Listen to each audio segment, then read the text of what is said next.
Hello, good afternoon, and welcome to the Sales Scoop. This is a weekly live show for founders and C level executives of technology businesses who want to accelerate their sales. I'm Alistair Cole.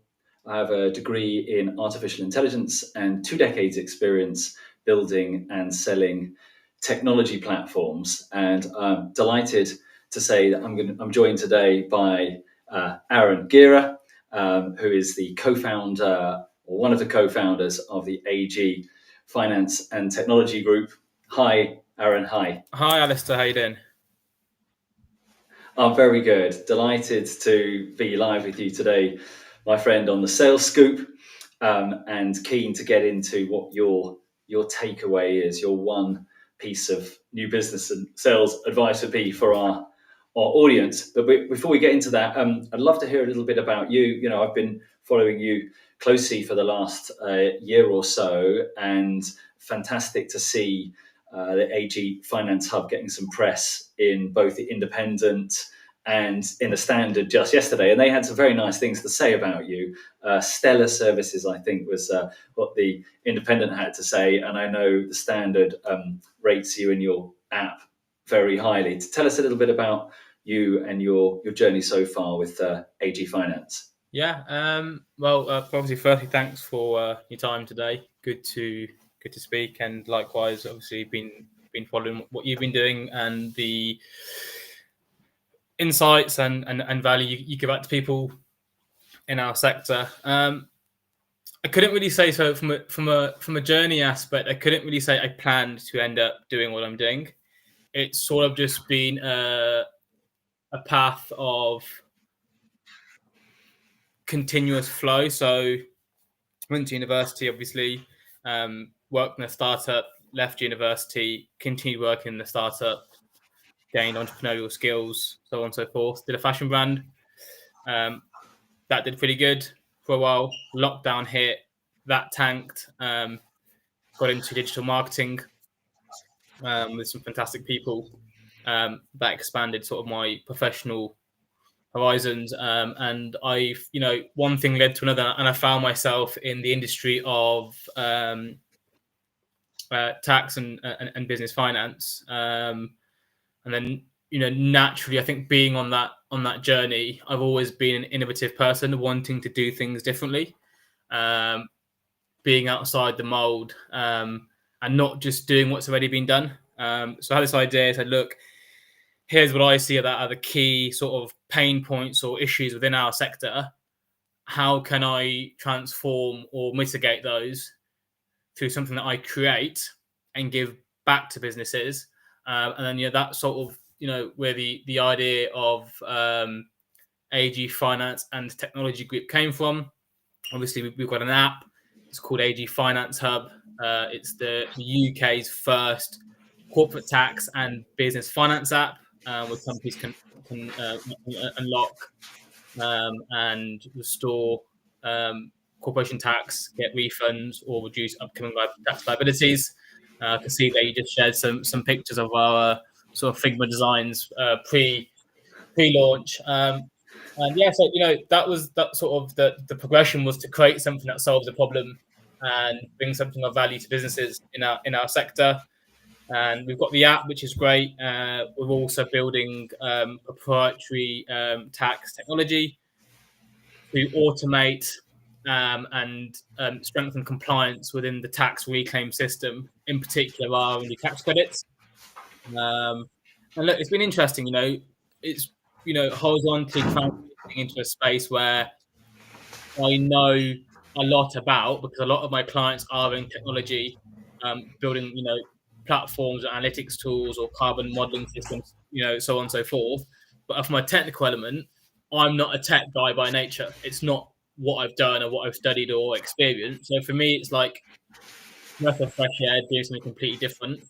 But also, I get to mix that in with something I'm really passionate about, which is obviously the corporate tax and business finance space. But yeah, it's been a good journey so far. And went to Web Summit in Lisbon a couple of months ago, which was a really good experience and eye-opening, really. Quite humbling to see just how advanced and capable technologists and startups are. But yeah, just learning. And I think I've always been a learned person. Want to absorb information and apply that information in unique ways, which is exactly what we're doing with AG Finance. So that's my Yes. 2 minutes of boring spiel. But yeah, that's my journey, you could say, in a nutshell. And I think that's indicative of a lot of kind of founders' journey where they work in different industries, sometimes in different teams, in order to soak up enough skills to have that kind of generalist base of expertise to be able to build products and go out to market. And as you've been in those different roles, well, I know from speaking to you, you've picked up expertise in sales and experience in sales. And that's what we want to focus in on today. And what's your sales scoop for today? What is your one thing that you'd want to bring to the table or share with our audience that they should be focusing on, that you'd be able to talk about a little bit? Yeah, sure. I think authenticity for me is the number one pillar, you could say, or like bit of advice or golden nugget I'd give to anybody who's doing anything remotely linked to sales or business development or partnership building or whatever other creative name people call it these days. I'd say authenticity, and I think it's something that's massively overlooked as a whole, to be honest. I think partly due to the self-serving interests of doing sales, and B, I think being so caught up in, I've got this, do you want this? Here's how I can help you, or do you want to book a discovery call? Just sort of everything is so focused on the sale, where I think people forget to step back and approach it from a slightly different angle. And that's something that's always worked for me. And I'm not sure if that's because of my nature naturally, being somebody who's always not been afraid to share what I know or give something that can help others. And that in turn has helped me massively build clients, and so on and so forth. Or if it's just luck. But I'd say I've carried that through pretty much everything that I've done, and it's paid dividend to me. And I think it would be very useful to anyone in sales to add a bit of authenticity into their bucket.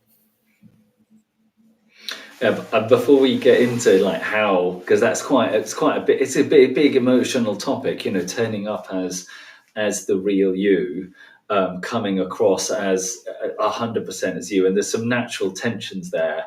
Certainly, people, when you're working for a business and you're taking a salary, you're not one of the founders. There is a bit of tension there.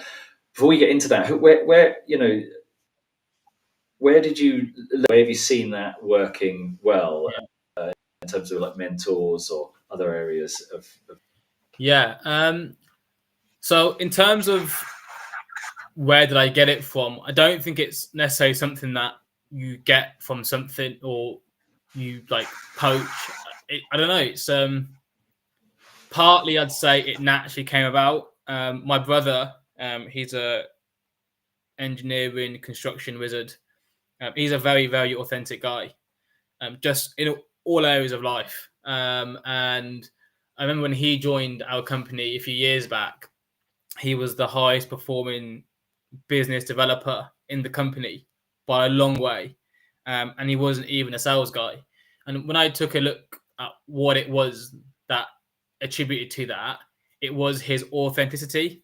Whether that was authenticity in building relationships that are meaningful, connections he'd made, giving people advice, going the extra mile. I would put a lot of the work that came through, or the partnerships or introductions, was because they liked how he was.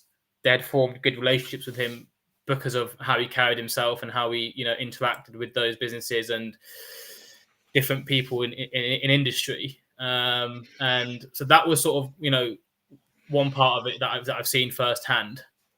And then the other is just experience. So yeah, just experience it in doing and being that way myself, and then seeing the results of it, but not in a way where, I would say almost like serendipity. And I can go into a bit more about how that interlinks and how that works. But yeah, that's what I'd say. Yeah, well, yeah, give us some more detail. What are your thoughts on the serendipity in that Yeah, area? sure. So lockdown hit. God, I couldn't give you the dates, but God knows when we had lockdown. Prior to lockdown, obviously, I had a clothing brand. We did some campaigns in New York. Really enjoyed it. I loved the creative element. Enjoyed obviously the freedom of being a founder. When lockdown hit, obviously investors pulled out. Fashion being a very capital intensive industry couldn't continue. Nobody could really work. We all, in our houses. This whole pandemic thing is going on. And I remember just having like a thought about, okay, what are you interested in? What do you want to learn about? What are you passionate about?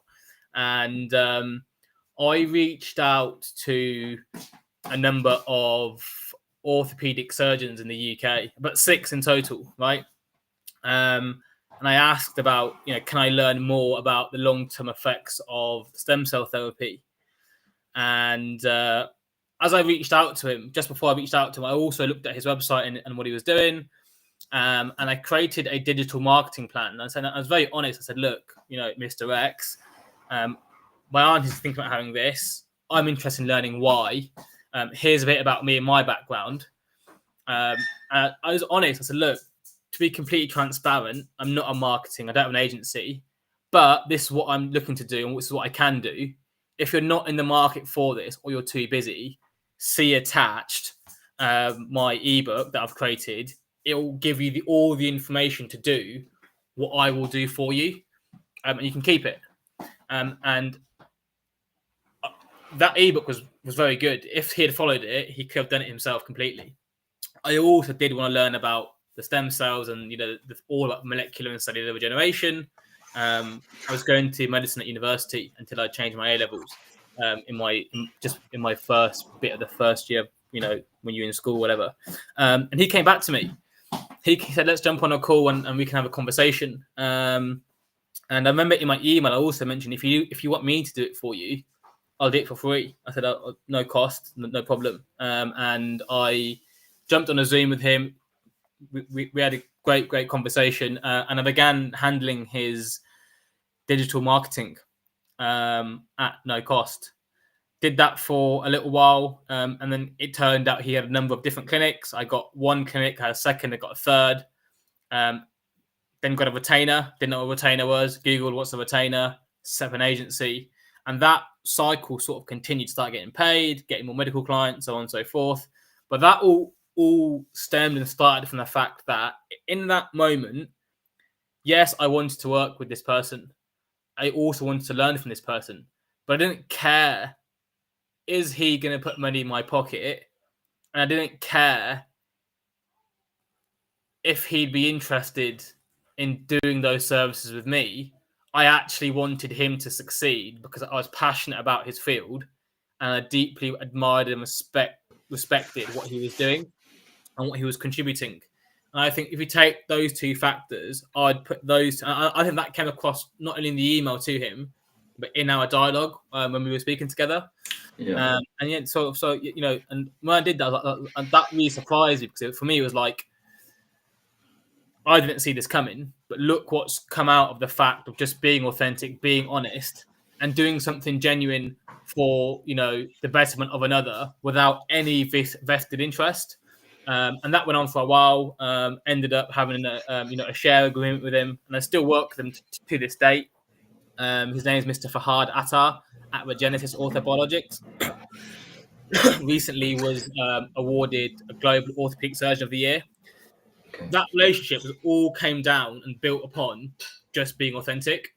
And I was saying earlier, where do you pick that up from? So I'd got that sort of feedback loop, right, from that experience with the doctor, with the surgeon, and continuing that way of being, i.e., not being attached to the outcome, being very sort of laissez-faire with my approach of services and what I can do for people, And then I got speaking with a very very good corporate lawyer, and we sort of entered into the tax sphere together. That then journey that I described earlier, what took place, has led me to AG Finance Hub. Right, if it wasn't for that moment of authenticity and being genuine and just having that sort of organic value exchange with that man, that lawyer wouldn't have ever given an opportunity to go into business with him, nor would have ended up in this field. And I think you see a lot whereby, salespeople or business developers, it's like, let's do a discovery call, or here's a free whatever, and then they upsell you massively. Or you get some people, and it's like, especially in the services-based business, they can help you, but unless you're signing a contract or paying the fees they want, they're not going to help you. And look, I'm not saying people don't deserve to get paid for what they do. Absolutely, they do. But I think if you truly, if you're good at what you do and you truly care what you do and you can add value, if you communicate that in an efficient, performant, and honest way to another business owner, they will see that, and any smart business person would register. Okay, this guy or this woman is adding value to what I'm doing. Let me see what they have to say, right? And I think that allows you to sort of get yourself in front of who you need to, and then after that, the stage is yours. You've then created that opportunity of, what people say, getting your foot in the door or getting a trial, what have you not, and it's built upon, okay, this guy's saying to me that he doesn't care if you use him or not. He's told me what he knows, and he's also said, by the way, if you don't want to pay me or you don't want to take my services or you're not in the market for it, happy days. Here's what I know. That seems genuine, because it's like, and I think that also slightly confuses people, because they're like, well, if he's telling me what he knows for free and I can do it myself, I also know he has something of value that I'd be paying him for.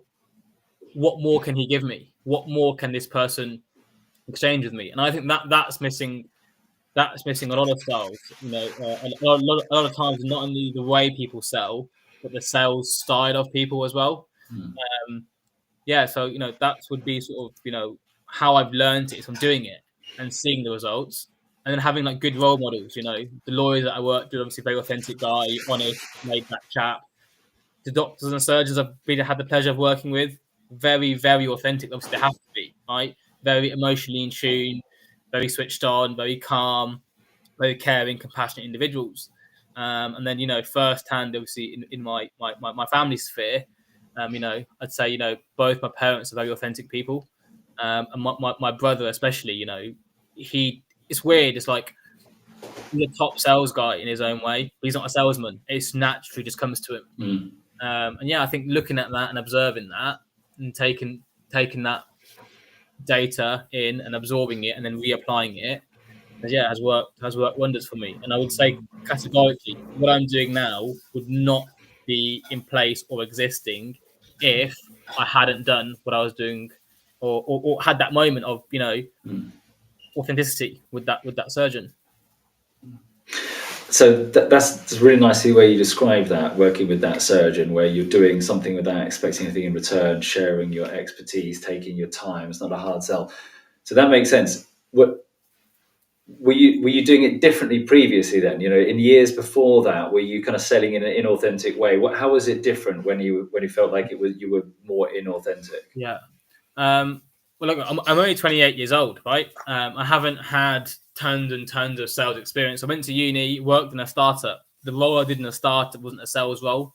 It was creating a business from the ground up, generating funding, setting up operations. So it wasn't a sales role. Thereafter, my startup, my fashion brand, it wasn't a salesy role. I've always sort of done things which I am A, passionate about, and B, sort of which intuitively feels like this is what I should be doing.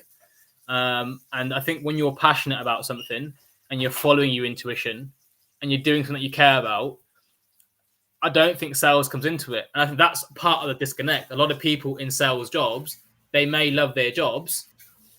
Is it what they are truly, truly passionate about?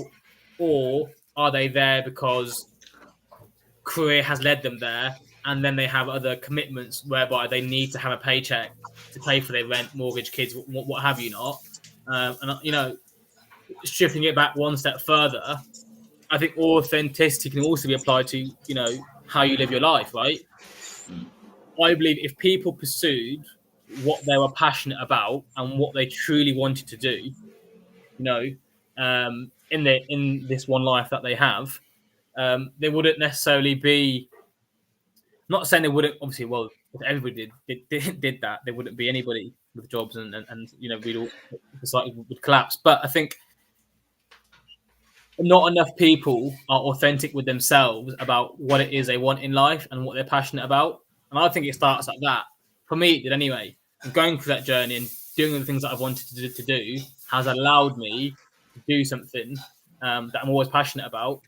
And I've never had to have or do those sort of hard sells, if you were.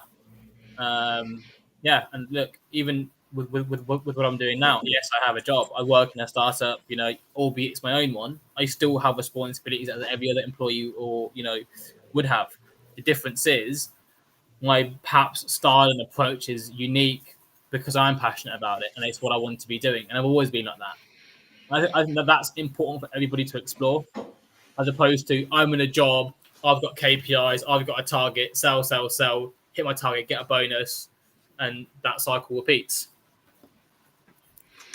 And that's the essence here. The essence here is that if everybody could be as lucky or as driven as you and only chase something that they really care about, then sales is easier, right? But the truth is that people end up, like you say, organically in a particular role. They end up at a company that they haven't founded. They're a small cog in a huge machine, and their job is to go and sell widgets X, Y, and Z. And unsurprisingly, they can't get excited about it because There you go. it's not their. They didn't build those widgets. It isn't their company. It isn't their vision. And I think that's what leads to the inauthenticity in sales, where people are trying to sell something but they don't really care about it. They're not really on board, Yeah, and obviously their salary, right, their mortgage, their food, and their bills are tied to that. So they have to go for it, but they're not really on the bus, and that leads to that tension. So agreed. you're very lucky that you're in a position where you've been chasing that, and actually, it would be fantastic if we could, roll the kind of job salt shaker of society, and everybody ended up doing exactly the thing that they were really passionate about. I'm not sure everything would get sorted, but I'm sure a lot of people would be very happy. The truth is, it takes a lot of gumption to found something and start off down your own road, and not everybody has that liberty. So it makes sense. If you really care about it, then it's a lot easier. And I found that when I was working at helping to grow digital marketing agencies and growing them and then being acquired, I was effectively selling the services of those agencies. And I remember one moment, Aaron, where I was at a networking event, and ostensibly we were there to sell or to engage buyers. And I remember, having to finish my beer and kind of drag myself away from the bar to go and meet people. And it was almost like, right, what's this agency strap line? Right, okay, that's what I'm gonna trot out. And it just felt completely wrong. Yeah, yeah. No, look, I agree, and I agree with you. And I think you said something earlier about incredibly lucky, but is it luck though?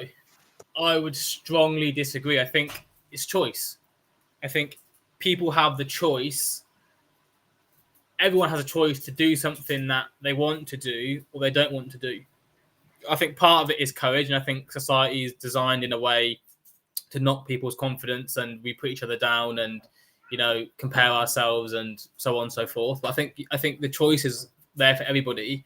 I think the bravery and courage and the grit and determination is something that you can acquire.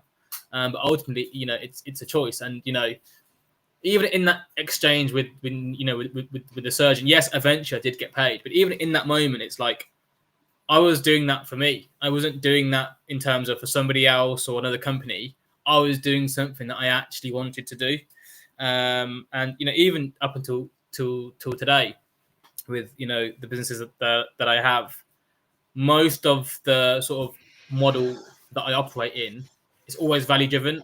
You don't pay me anything or our company anything until you get a tangible benefit, right? I've got clients at the minute, some really, really, really good ones who we could have a 3 or 4 year engagement. And on the second or third year, I'll waiver the fee and say, do you know what? That's, and that's just because I look at it like, right, I like working with you. I like your business. I have earned some money from doing this. I also want to form a long-term relationship. And I've done that a few times. When it comes to renewing the engagement, the client says, right, let's do 5 years again. Let's do 4 years again. Most people wouldn't think to do that because they just focus on the here and now. What is the immediate gratification or benefit to me of getting that retainer? But I think if you take a step back and look at it from a sort of different lens, there's a lot more to gain by being authentic and helping another person out, or being sort of interested or vesting your interest in another person's success. That goes a long way, and I think that's missing quite a lot in our generation. And for sales specific, I think a lot of the sales advice you see and online or on Google or YouTube, it's very regurgitated. It's very saturated. And you've got much more experience than I have, Alistair. You've been on a sales call with somebody and they're doing the typical, get the person to say yes repeatedly throughout the call because that will prime them subconsciously to say yes to the service. So I had one of them the other week. At the end of the call, the guy goes, just quickly, put a piece of paper, and he goes, is your name Aaron Gera? Yes. Is your date of birth 11/11? Is your email this? Do you do this? And I knew what he was doing. I found it funny. And I was like, I'm a bit of a troll, Alistair. So I got a piece of paper. And I said, in what? I said, in any capacity, do you think I'm stupid? And he goes, no. And I was like, that's the answer to if you and I are going to work together.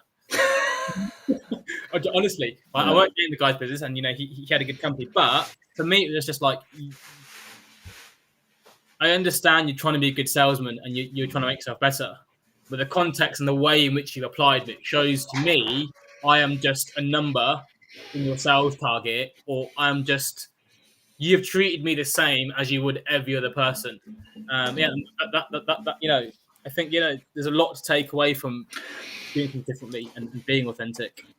Yeah, and I think for people watching live or watching the recording back, the big takeaway here is if you're not running your own company, you haven't founded something, it's not born from you, then the way it's harder because you're trying to chase like immediate sales, and actually the way to get around it as a founder seller, is to either invest yourself more in the product and your buyers, do more research with the buyers to understand how that product can help them, because that can help you feel empathetically closer to them, like it can actually change their world. But also just to take your time a bit more, right? Yeah.